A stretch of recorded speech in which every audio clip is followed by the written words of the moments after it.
बिस्मिल्लाहिर्रहमानिर्रहीम। पाकिस्तान और दुनिया भर में उर्दू समझने और बोलने वालों को आगा शेख सरवर का सलाम। मरियम नवाज की हालत इस वक्त किस तरह है, मिनिस्टर्स बता रहे हैं, तमाम चीजें खुल के सामने आ चुकी हैं। डिटेल बाय डिटेल आपको तमाम चीजें बताएंगे, समअप करेंगे आपके सामने कि इस वक्त हालात किस तरह, डॉक्टर्स इस वक्त क्या कह रहे हैं मरियम नवाज की हालत के मुतालिक। मोहतरम नाज़रीन किराम, इस वक्त गिलगित बल्तिस्तान में पंगा पड़ गया। खौफजदा हुकूमत इस वक्त कितना जुल्म कर रही है, बर्बरियत कर रही है और खौफ कितना है, वो तमाम चीजें आपके सामने रखेंगे। मौजूदा निजाम में इमरान खान की साबिक आर्मी चीफ से मुलाकात, इसकी कहानी क्या है, तमाम चीजें आपके सामने रखनी है। और मौजूदा वक्त में, इसी वक्त में नाज़रीन इकराम, जो इसराइल है, क्या पाकिस्तान उसको एक्सेप्ट करने के लिए जा रहा है? सवाल पूछा गया जनाब इसहाक डार साहब से और उनकी खामोशी। तमाम चीजें आपके सामने रखेंगे। खबरें बहुत ज्यादा है तो आपने आखिर तक बने रहना है, लेकिन सबसे पहले आपको लेके चलेंगे मरियम नवाज शरीफ की सेहत से मुतालिक। देखें, हमने आपको 2 व्लॉग्स में कवर अप करके बताया है कि आखिर मरियम नवाज साहिबा को बीमारी क्या थी, और वो चीज बाद में हमारी चीज सही साबित भी हुई जो मिनिस्टर साहिबा बता रही थी। अब आज एक अचानक सूरत हाल बनी जिसमें मरियम औरंगजेब साहिबा सुतरा पंजाब के इस वक्त कन्वेंशन में या उनकी तकरीब में अचानक आती हैं और अचानक वहां पर आकर जो है स्पीच करते हुए कहती हैं कि मैं मरियम नवाज शरीफ की तरफ से वहां पर आपके पास आई। वजीर आला पंजाब की तरफ से आज उनकी डायरेक्शन की तरफ से मैं यहाँ तशरीफ लाई हूँ। देखिए, यहां पर मरियम नवाज शरीफ ने आना था, लेकिन अपनी बीमारी और इलालत की वजह से वो वहां पर नहीं आ सकी। अब मौजूदा वक्त में हो क्या रहा है जरा समझे। उस्मा बुखारी साहिबा बाज़ दफा ये बात करती हैं कि मरियम नवाज साहिबा जो हैं कौम का दर्द लिए बैठी हैं और कौम का दर्द उनको सताता है, इसलिए वो जो हैं अपने काम खुद करना पसंद करती हैं।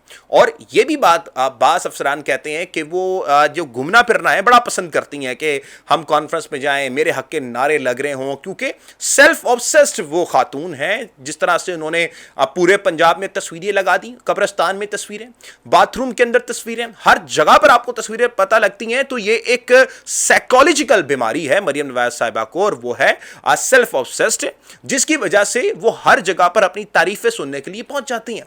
अब यही सुतरा पंजाब का जो प्रोग्राम था, इस पे मरियम नवाज साहिबा ने आना था, क्योंकि ये उनका खुद का प्रोग्राम है जो वो लेकर आएंगे। बाकी तमाम प्रोजेक्ट्स तो नाकाम हो गए। कुछ हद तक सुतरा पंजाब की अगर हम बात करें, जो सुतरा पंजाब है उसकी अगर हम बात करें, तो मरियम साहिबा भी कहती हैं मेरा प्रोग्राम वो बड़ा अच्छा है, बड़ी अच्छी चीजें हैं। जबकि इसी सुतरा पंजाब के प्रोग्राम में 1 अरब की करप्शन अभी पकड़ी गई। सुतरा पंजाब के वर्कर कह रहे हैं कि जी हमें तनख्वाहें नहीं मिल रही। सुतरा पंजाब इस वक्त पाकिस्तान में क्या कर रहा है, मैंने आपको अंकल की वीडियो दिखाई थी जिसमें बताते हैं कि जी गंद फेंक कर तमाम लोग चले जाते हैं। जो वर्कर हैं वो तो उठा लेते हैं, लेकिन फिर जो इंतजामिया है वो कोई गंद वगैरह नहीं उठाती। सुतरा पंजाब की क्या हालत थी ये सारी मैं आपको बता चुका हूं, लेकिन इस पर हम बात नहीं करेंगे। हम बात क्या करेंगे, देखें मरियम नवाज साहिबा को आखिर ऐसा क्या मसला हो गया जिसकी वजह से वो अब किसी प्रोग्राम में आने से कासिर हैं। मैंने आपको बताया था कि मरियम नवाज साहिबा की जो ये सर्जरी हुई थी, जिसको जनाब मरियम औरंगजेब कहती हैं कि जी ये मेजर सर्जरी है, उन्होंने वर्ड यूज किया मेजर सर्जरी का। अब उन्होंने ये यूज किया क्योंकि मरियम नवाज की जो बीमारी थी वो कंट्रोल नहीं हो रही थी। इससे पहले वो कई ऑपरेशंस करवा चुकी हैं और इसकी बीमारी चलती चली जा रही थी। और ये बीमारी जो थी वो स्विट्जरलैंड में, हमने आपको बताया था कि मरियम साहिबा वहां पर गई, वहां पर इलाज करवाया, लेकिन वहां का कोई रिजल्ट नजर नहीं आया। फिर वो लंदन जाना चाहती थी और उन्होंने ये बात बताई भी, लेकिन 28वीं तरमीम से पहले कुछ ऐसे मकदस मुल्क हैं जहां पर मरियम साहिबा को जाने की इजाजत नहीं है, जिनमें से एक मुल्क जो आता है वो बरतानिया का मुल्क है। अब मरियम साहिबा को अब बीमारी हुई क्या है, सबसे पहले मैं आपको जो डॉक्टर हजरात हैं जिन्होंने हमें डिटेल्स बताई हैं वो आपके सामने रखते हैं। अब मैं उनकी सिक्योरिटी के लिए आपको नहीं बता सकता कि वो डॉक्टर कहाँ के नहीं है, लेकिन अलबत्ता उन्होंने क्या फरमाया इस मेडिकल इशू के बारे में, ये मैं आपको उनकी ऑडियो सुनवा रहा हूं, आपने सुननी है कि इस वक्त मौजूदा वक्त में हालात कितने संगीन हो चुके हैं। अच्छा, जो थायराइड नोड्यूल होता है ना वो 2 किस्म का होता है। One is the hot, the other is the cold. जो आप मोस्टली कैंसरस होते हैं वो कोल्ड नोड्यूल्स होते हैं। उसको चेक करने का क्या तरीका है कि उसमें रेडियो न्यूक्लियोटाइड आयोडीन वगैरह देते होते हैं, जिसके ऊपर हम डिसाइड करते हैं कि ये किस तरह का नोड्यूल है, ये कैंसरस है और कैंसर में भी किस टाइप का नोड्यूल है। तो उसके लिए फिर FNAC होती है, फाइन नीडल एस्पिरेशन, जिसे बायोप्सी भी कहते हैं, उससे टाइप ऑफ ट्यूमर चेक किया जाता है। देन इसके लिए MRIs होते हैं, CT स्कैन्स होते हैं टू चेक वेदर ये स्प्रेड तो नहीं किया हुआ किसी और जगह पे, किसी जिस्म के किसी और हिस्से में। लेट डायग्नोसिस होती है तो जाने का खतरा होता है इसका। मोस्टली ट्रीटमेंट सर्जिकल एक्सीजन ही है, सर्जरी करके निकाल देना। लेकिन सम केसेस में अगर पेशेंट फिट ना हो सर्जरी वगैरह के लिए तो उसमें कीमोथेरेपी वगैरह देती होती है। अच्छा, अब आपने सुना, अब मैंने आपको थोड़ा सम अप करने के लिए डॉक्टर्स की ये ऑडियो बताई है कि आखिर ये बीमारी है क्या। अब इसकी 2 इकसाम बताई जाती हैं। अब इसमें जो कि थायराइड नोडल्स हैं, उसमें जो मरीम साहिबा को बीमारी मुबैना तौर पर हुई है, अब उस पर 2 इकसाम बताई जाती हैं। पहली B9। अभी जो B9 की इकसाम है उसमें कैंसर की कोई शक्ल नहीं होती। देखिए, B9 की जो कंडीशन होती है, जो टाइप होती है, उसमें आपको सर्जरी की जरूरत नहीं पड़ती। अब मरीम साहिबा का जो केस है उसमें पहले ये जा चुकी हैं जनाब स्विट्जरलैंड में, फिर लंदन पे भी एक, आपको याद होगा जब उन्होंने बात की कि उनकी कोई सर्जरी थी जिस पे उनको जाना पड़ गया था। तो ये तमाम चीजें हैं, ठीक है। अब इसमें सवालिया निशान बनता है कि अगर ये B9 था तो सर्जरी की जरूरत नहीं पड़नी चाहिए थी। अब आते हैं दूसरी इकसाम पे जिसको हम कहते हैं कैर्सिनोमा। अब ये जो इकसाम होती है, इस इकसाम के बारे में बताया जाता है कि जी उस वक्त जो शख्स होता है उसको कैंसर लाक हो जाता है और फिर उसके बाद उस शख्स को ट्रीटमेंट करवानी पड़ती है। जो मेजर सर्जरी का लफ्ज है वो इस्तेमाल करना पड़ता है। अब आपने ये समझना है कि ये डिटेल्स क्या हैं। मैं 1 बाय 1 आपको बताता हूं कि ये बीमारी की इकसाम क्या है। पहले सम अप करता हूं आपको और फिर आपको इनसाइड स्टोरी बताता हूं कि असल में मरियम साहिबा के साथ हुआ क्या है। पहली डिटेल के बारे में मैंने आपको बताया, जो पहली टाइप होती है उसको B9 कहा जाता है और जो दूसरी टाइप है उसको कार्सिनोमा कहा जाता है। अब अगर मैं तलफ़्फ़ुज़ दुरुस्त नहीं करा, ये आपके सामने वो डिटेल्स हैं, आप देख सकते हैं। मेडिकल टर्म में ये जो तलफ़्फ़ुज़ होते हैं वो असल में सही कभी कभार गलत हो जाते हैं, लेकिन मैं आपके सामने रख रहा हूं कि ये इस वक्त डिटेल्स क्या है। अब मैं आपको मुकम्मल तौर पे बताता हूं कि बीमारी है क्या पर, और इस चीज को पूरा मैं आपको समअप करता हूं। जो थायराइड निडल होती है, ये जो गर्दन के सामने वाले हिस्से में बनने वाला एक छोटी गिल्टी होती है। इसके बारे में मैं आपको पहले बता चुका हूं। अब आगे अगर चलें, जो थायराइड गूदा होता है, यानी कि तितली की शक्ल का होता है ये, और जो कि जिस्म की तवानाई देने वाले हार्मोन बनाता है, इस गूदे में कभी गिल्टी बन जाती है। ज्यादातर लोगों को इसका एहसास भी नहीं होता। अमूमन तौर पर अगर कैंसर ना हो तो ये जो गिल्टी है वो नजर नहीं आती। लेकिन अब जो दूसरी शक्ल है वो सुने जरा, कि अगर गिल्टी कैंसर वाली हो तो आहिस्ता आहिस्ता बढ़ सकती है। कभी कभी ये गर्दन के आसपास के गूदे में भी फैल जाती है और फिर थायराइड का सबसे आम कैंसर पैम्बली कार्सिनोमा होता है, जो बहुत आहिस्ता बढ़ता है और इलाज के बाद अच्छे नतीजे देता है। अब इसमें जो मौजूदा सूरत हाल है, जरा मैं आपको बताऊं कि इस चीज बीमारी को कवर अप किया जा सकता है, और मरियम साहिबा जैसी अगर फैमिली हो तो इसको वक्त रहते पे अगर आपको पता लग जाए तो उसको आप कंट्रोल कर सकते हैं। देखिए मामलात क्या हैं। मैंने आपके सामने रखा कि मरियम साहिबा को अगर इलाज मैसर नहीं होता तो फिर पाकिस्तान के सबसे बेहतरीन डॉक्टर्स प्रोवाइड किए जाते हैं, उनका इलाज होता है और फिर उनको ICU में रखा जाता है, और फिर 12-13 घंटे की ये सर्जरी हो या 3 घंटे की हो, 4 घंटे की हो या 1 घंटे की हो, इस सर्जरी के बाद मरियम साहिबा को घर भेज दिया जाता है। और घर भेजने के बाद मरियम साहिबा बिल्कुल ठीक है ये बताया जा रहा है, लेकिन अगर वो बिल्कुल ठीक हैं तो फिर वो अपनी तकरीबात में या कई जगह पर आ क्यों नहीं रही, ये सबसे बड़ा सवालिया निशान है जो कि इस वक्त आवाम भी पूछ रही है। अब देखें, बास लोग बात करते हैं कि मरियम साहिबा के इलाज से हमें क्या लगे। देखें, बात सुने, मरियम साहिबा is the chief executive Punjab. वो यहां पर मौजूद 10 करोड़ आवाम की नुमाइंदा है। मुसल्लत शुदा ठीक, लेकिन वो नुमाइंदा तो हैं। अब उनके बारे में जो चीजें होती हैं वो डिटेल्स में कवर करना चाहिए, बताना चाहिए कि उनको क्या चीजें हुई हैं, उनका इलाज कैसे हो रहा है, मामलात क्या हैं। अब देखिए, मरियम साहिबा इस वक्त तकलीफ में है और हम उनके लिए दुआ गो भी हैं, मगर सबसे बड़ा सवाल यह है कि जब मरियम साहिबा को मेडिकल इशू था तो पूरे पंजाब के डॉक्टर एक जगह पे आ जाते हैं, उनके इलाज पे रिसर्च भी हो रही है, किस तरह से उनको कवर अप किया जाए, और डॉक्टर अदनान के मुताबिक बेहतरीन इलाज मिला है मरियम साहिबा को। लेकिन वही 10 करोड़ आवाम की नुमाइंदी, वो जो पाकिस्तान में चीफ एग्जीक्यूटिव पंजाब है, पंजाब के लोगों की नुमाइंदी है, उसके पंजाब में क्या हो रहा है। उनके अपने क्लिनिक में, मरियम नवाज क्लिनिक में, मोहतरम नाज़रीन किराम आप ये वीडियो देखें जहां पे एक सिक्योरिटी गार्ड, दोबारा सुनिएगा, सिक्योरिटी गार्ड एक चौकीदार जनाब डॉक्टर बन गया। तो ये जी अलमिया है पाकिस्तान का कि चौकीदार जो है वो अपने आप को डॉक्टर समझ बैठा। ये पाकिस्तान का अलमिया है कि चौकीदार अपने आप को हर चीज समझता है, चौकीदार अपने आप को डॉक्टर समझता है, चौकीदार अपने आप को अदलिया समझता है, चौकीदार अपने आप को वजीर आजम भी कभी एक बार समझ लेता है। तो ये सबसे बड़ा मसला है। तो ये अगर पाकिस्तान पंजाब के अंदर हरकत हो रही है तो इसको बदलना चाहिए, इन चीजों को जो है दुरुस्त करना चाहिए। एक तरफ मरियम साहिबा को बेहतरीन प्रोटोकॉल मिल रहा है, बेहतरीन इलाज मैसर हो रहा है और मिलना भी चाहिए, उनका हक है, ये बुनियादी हक है। लेकिन आप पंजाब की आवाम के साथ क्या कर रहे हैं? آپ نے چوکیداروں کو کام پہ لگایا ہوا کہ بھائی ٹھیک ہے آپ بلڈ پریشر چیک کریں وہ علاج کریں. یہ حالات ہیں جی, یہ حالات آپ دیکھیں کہ مریم نواز کلینک میں وہ چوکیدار جو ہے وہ جناب اعلیٰ بلڈ پریشر بھی چیک کر رہا ہے, وہ علاج کرنا شروع ہو گیا. تو یہ اس وقت پنجاب کا المیہ. گلگت بلتستان میں چلتے ہیں کہ مقتدرہ کو گلگت بلتستان میں کتنا خوف ہے, کتنا خوف ہے کہ آپ کو دکھاتے ہیں. محترم ناظرین کرام, یہ ویڈیو آپ دیکھیں جس طرح سے یہ گاڑیاں رکی ہوئی ہیں, یہ کوئی عام جگہ نہیں ہے, یہ اسلام آباد انٹرنیشنل ایئرپورٹ کی جگہ ہے جہاں پر گاڑیاں روک دی گئی ہیں. کیوں روک دی گئی ہیں؟ کیونکہ محترم ناظرین کرام اسد کیسر سابق قومی سپیکر کو گلگت بلتستان جانے سے روکنا تھا. یہ المیہ ہے.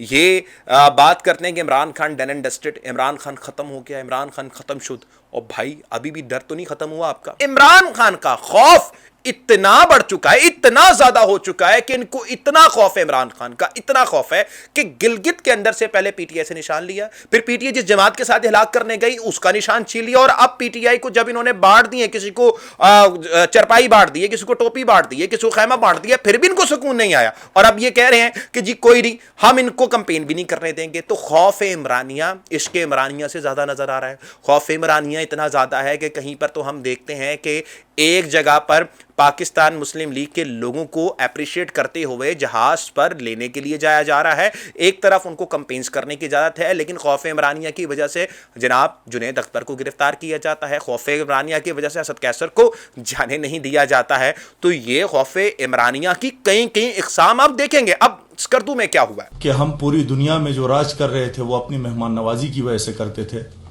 لوگ پوری دنیا سے گھومنے کے لیے ہمارے پاس آتے تھے, اور ہمارے لوگ, ہمارے بچے, ہمارے لوگ ان کو وارملی ویلکم کرتے تھے. یا جو پولیس والے لے کر آئے ہیں, یا یہاں گلگت بلتستان کے اندر جتنے بھی رہائشی ہیں ان سب کی عزت کی بات. یہ پہلی تصویر آپ دیکھیں جس میں آپ کو عابد شیر علی نظر آ رہے ہیں. یہ گلگت بلتستان میں ہیں جو وہاں پر کمپین کرنے کے لیے گئے. اب جو آپ نے یاد رکھنا ہے, یہ بیانیہ بنایا جا رہا ہے کہ جی وہ پاکستان کے پارلیمنٹیرین ہیں, وہ سیاسی مقصد کے لیے استعمال نہ کریں, وہاں پر نہیں جا سکتے. تو پھر عابد شیر علی کیوں گئے؟ پھر اس کے بعد آگے دیکھیے, یہ دوسرے نون لیگ کے ایم پی ایز ہیں.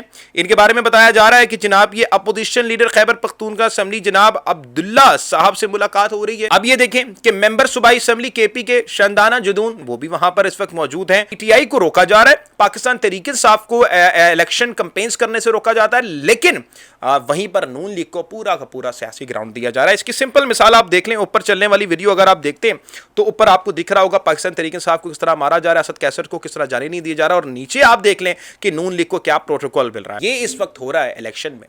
ایک طرف تو دعوے بڑے بڑے کیے جاتے تھے نا کہ عمران خان اب ختم ہو گیا ہے, عمران خان سے کوئی بات نہیں کرے گا, عمران خان کی سیاست ختم ہو گئی ہے. تو بھائی سیاست اگر ختم ہو گئی ہے تو لڑنے دیتے گلگت میں الیکشن. آپ کو پتا ہے کہ پورے پاکستان میں کہیں پر بھی اگر لیول پلینگ فیلڈ مل گئی عمران خان کو تو وہ آپ کے چیتھڑے اڑا دے گا. وہ آپ کو اتنی بری طرح سے ہرائے گا, اتنی بری طرح سے آئے گا کہ وہ تاریخ رقم کر دے گا. آپ جہاں سے بھی, میں آپ کو چیلنج کر رہا ہوں, یہ آج میرا چیلنج ہے کھلا, پورے کے پورے پاکستان میں کوئی ایک جگہ مختص کریں اور اس جگہ سے آپ لوگ پہلے 15 دن 20 دن کمپین کریں, اور پھر آپ یہ اعلان کر دیں کہ اس جگہ سے عمران احمد خان نیازی جیل میں بیٹھ کے الیکشن لڑنے والا ہے. پھر میں دیکھتا ہوں کہ اس جگہ سے کوئی کیسے سیٹ نکالتا ہے. آگے چلیں تو فیصل علی شاہ صاحب ہیں, دی پاکستان ڈیلی کے یہ جرنلسٹ ہیں اور بڑے کریڈیبل جرنلسٹ ہیں. 365 چینل پہ بھی کام کر رہے ہیں, جیو پالیٹکس کور کرتے ہیں اور پاکستان میں بڑے کریڈیبل جرنلسٹ مانے جاتے ہیں. تو یہ جو ہیں انہوں نے سوال کیا ہے اسحاق ڈار صاحب سے, اور یہ سوال پہلے تو میں آپ کو سنواتا ہوں اور پھر اس کی تفصیلات بھی آپ کو بتاتا ہوں.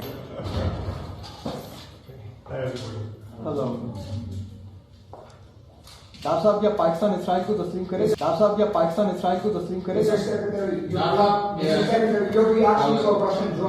آپ نے سنا, فیصل علی شاہ صاحب نے کہا کہ اسحاق ڈار صاحب کیا آپ اسرائیل کو تسلیم کرنے کے لیے جا رہے ہیں؟ لیکن اسحاق ڈار سختے میں ہوتے ہیں. کیوں؟ کیونکہ سامنے والد صاحب ہوتے ہیں. والد صاحب کے سامنے تو نہیں بولنا کہ ہم اسرائیل کو تسلیم نہیں کر سکتے یا اسرائیل کی برائی تو نہیں کر سکتے, کیونکہ جو والد صاحب کے ساتھ کھڑے ہوئے ہیں ان کا والد اسرائیل ہے. تو یہ میں آپ کو مختصر بتا رہا ہوں. ڈونلڈ ٹرمپ نے نہیں کہا کہ تمام جو مڈل ایسٹ کے رہنما ہیں اور اس میں جو پاکستان ہے وہ سارے جو ہے نا ابراہیم اکارڈ میں آئیں. اس کا کیا مطلب ہے کہ آپ پاکستان جو ہے اسرائیل کو تسلیم کرنے کی طرف وہ پریشرائز کیا جا رہا ہے ڈونلڈ ٹرمپ کی طرف سے. اور یہ بات اس وقت بتائی جا رہی ہے کہ اس معاملے کے اوپر اب معاملہ کھل کے نظر آئے گا. دیکھیں اگر تو पाकिस्तान इस चीज़ को एक्सेप्ट कर लेता है तो पाकिस्तान में एक बहुत बड़ी फोर्स है जिसको हम अहले तशी फोर्स कहते हैं, और वो फोर्स जो है उसने फैसला किया हुआ है कि पूरे पाकिस्तान में हम एहतजाज करेंगे अगर इसराइल को तस्लीम किया गया। और ये जो फोर्स है ये किसी की मानने वाली फोर्स नहीं है, ये निकलेगी और निकल के एहतजाज अपना रिकॉर्ड करवाएगी, और इनका एहतजाज मैं आपको पहले दिखा चुका हूं कि कितना भयानक एहतजाज होता है। ये फिर वापस नहीं लौटते, ये फिर कुछ कर आके ही आते। मोहतरम नाज़रीन किराम, आगे चलें तो रज़ी ताहिर साहब ने रिपोर्ट दी है कि इमरान खान से अडयाला जेल के अंदर साबिक आर्मी चीफ की मुलाकात हुई। अब वो इस खबर में फरमाते हैं कि इमरान खान से साबिक आर्मी चीफ की तकरीबन 1 घंटे पर मुहैयत मुलाकात हुई। मुलाकात का एहतमाम चंद हफ्ते कबल किया गया जिसमें एस्टैब्लिशमेंट के रजामंद शामिल थी। साबिक आर्मी चीफ के करीबी ज़राए ने बताया कि मुलाकात किसी हद तक मस्बत रही। मिलने वाले साबिक आर्मी चीफ अपने दौर में एक्सटेंशन ले चुके हैं। साबिक आर्मी चीफ रिटायर होने के बाद पाकिस्तान ही रिहाइश पजीर रहे। अब ये उन्होंने बताया, लेकिन गोया ये नहीं बता सके कि भाई ये मामलात क्या हैं और कौन वो आर्मी चीफ थे जो मुलाकात उन्होंने की है, क्या मामलात हैं, वो तो अब रज़ी ताहिर साहब बेहतर तरीके से बता सकते हैं। लेकिन हम तक ये बात पहुंची है कि उनकी ये खबर जो है वो 90% ठीक है। मुलाकात में इमरान खान साहब से इल्तिजा की गई कि आप वो वाहिद शख्स हैं जो मुल्क में स्टेबिलिटी लेकर आ सकते हैं, जो फौज और कौम में खला पैदा हुई हुई है उसको दूर कर सकते हैं। ये बात की गई जनाब। अब बताया जा रहा है कि जो साबिक आर्मी चीफ थे उन्होंने ये बात की है और इमरान खान ने इसको बड़ा मस्बत लिया है। लेकिन इमरान खान ने अब क्या कहा है? इमरान खान ने उन साबिक आर्मी चीफ को 2 टोक अल्फाज में कहा है, आइन और कानून से बड़ा कोई भी नहीं हो सकता। अगर आप आइन और कानून और उन लोगों को जिन्होंने मुल्क को नुकसान दिया जेलों के पीछे रखने पे आमादा होते हैं तो मैं आपके साथ बैठने पे रजामंद हूँ। ये मैं आपको बता दूं कि इमरान खान कभी इस मुल्क को जलाना गिराना नहीं चाहता। 9 मई तो एक फॉल्स फ्लैग ऑपरेशन था जिसको मैं डिटेल में आपको बता चुका हूँ किस तरह फॉल्स फ्लैग ऑपरेशन हुआ, किस तरह से लोगों को भड़काया गया, उकसाया गया। लेकिन 9 मई से जो बड़ा सानिया हो सकता था ना, वो वजीराबाद का एक इंसिडेंट था। वजीराबाद का जब हमला हुआ तो मैं उस वक्त उस कंटेनर में मौजूद था। मैं अपनी बात कर रहा हूँ और इमरान खान साहब के साथ मैं बिल्कुल करीब था। मेरी आप तस्वीर देख सकते हैं उस वक्त की इमरान खान साहब के साथ। और मैं जब वहाँ पर मौजूद था, जब गोलियाँ लगी तो हम सब नीचे बैठ गए थे। इमरान खान उस वक्त शदीद तकलीफ़ में, मैं कसम उठा के ये बात कर सकता हूँ, जानते हैं वो क्या बात कर रहे थे? कि मुझे मेरी कौम के पास ले चलो। वो ये नहीं कह रहे थे कि मुझे उठाओ, मुझे तकलीफ़ हो रही है, नहीं, वो ये बात कर रहे थे मुझे मेरी कौम के पास ले चलो, कहीं मेरी कौम कोई गैर दानिशमंदाना अमल ना कर दे, कहीं कोई ऐसा अमल ना कर दे जो मेरे कौम और मुल्क के लिए नुकसानदेह हो। और वो उठे, एक मुख्तसर सी बैंडेज वगैरह की गई उनकी अंदर कंटेनर में, और फिर उठ के उन्होंने यूं मुक्के का निशान लहराया और यूं मुक्के का निशान लहरा कर अपने दुश्मनों को, अपने मुखालिफों को बताया कि मैं खड़ा हूँ और मैं कभी इस मुल्क को आग नहीं लगने दूंगा। और अपनी पूरी काबीना को, जिस वक्त वो शौकत खानम जाने वाले थे, उनको बताया गया कि आप पेशावर लेके चलते हैं, आपको कत्ल करने की एक साजिश है और ये हो सकता है बाद में भी की जाए। उन्होंने कहा नहीं, मुझे शौकत खानम लेके जाओ, मैं शौकत खानम जाना चाहता हूँ और शौकत खानम में ही मेरा इलाज होगा। इमरान खान उस वक्त ये फरमा रहे थे। इमरान खान ने जो कुर्बानी दी थी वो दी थी कि मेरे मुल्क को कोई नुकसान ना पहुंचे। आपने कोर्ट के अंदर से इमरान खान को गिरबान से पकड़कर अंदर ले गए, इमरान खान को बोलने नहीं दिया, एक इलीगल आपने अरेस्ट किया, उसके बाद आप कहते हैं मुल्क और कौम को आग लगा दी। भाई वो मुल्क और कौम को आग किसने लगवाई? उन लोगों ने जो इमरान खान को अरेस्ट करके लेके जा रहे थे। तो यकीनन तौर पर इमरान खान इनसे 1000 में से 1000 दफ़ा जीता है। वो कभी इस मुल्क का नुकसान नहीं चाहते और यही साबिक आर्मी चीफ से भी उन्होंने बात की है। अब रज़ी ताहिर साहब इस बात को कोट कर सकते हैं या इसको डिटेल में और लेके जा सकते हैं। अब देखना ये है कि इसमें क्या मामलात होते हैं। जो डिटेल होगी वो आपके सामने रखेंगे। अभी तक के लिए इतना ही। मुझे इजाज़त दीजिएगा, मिलते हैं अगली वीडियो में। पाकिस्तान जिंदाबाद।